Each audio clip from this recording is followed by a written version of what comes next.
Vaqti soati 7, oradan 1 oy o'tdi. Ana endi buni ochsak bo'ladi. Mendagi bu hayajon, quvonchning sababi faqatgina pul emas. Allohga shukr, rizqimiz butun. Kimdan kam, kimdan ko'p yashayapmiz. Dadasini boshlari omon bo'lsin. Yemaganimizni yedirib, kiymaganimizni kiydiryaptilar. Ro'zg'orimizga yordam bo'lsin deyman.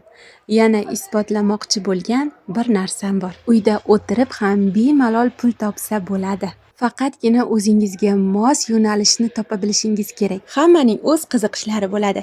Kimdir tikishga qiziqsa, kimdir nimadir yasashga qiziqadi, yana kimdir menga o'xshab pishiriqlar pishirishga qiziqadi. Balki siz kelajakda katta biznes lidi bo'larsiz. Hattoki hali o'qishingiz uchun ham kech emas. Ajabmas, bu videodan keyin qandaydir ishga qo'l ursangiz, shota mendan yaxshigina motivatorim chiqadimi deymanda. O'zimizni mavzuyimizga qaytsak, pullarni chiroyli qilib taxlab oldim.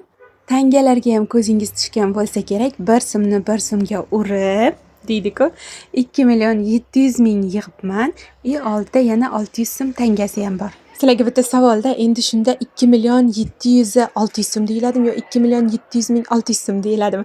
Masalan, 2.756.600 so'm desa bo'ladi-ku, xuddi shunday gapda. Matematikadan yaxshi o'qimaganim pand beradi-da. Bilsanglar yozib yuboringlar. Katta tangalarni so'mga almashtirib keldim.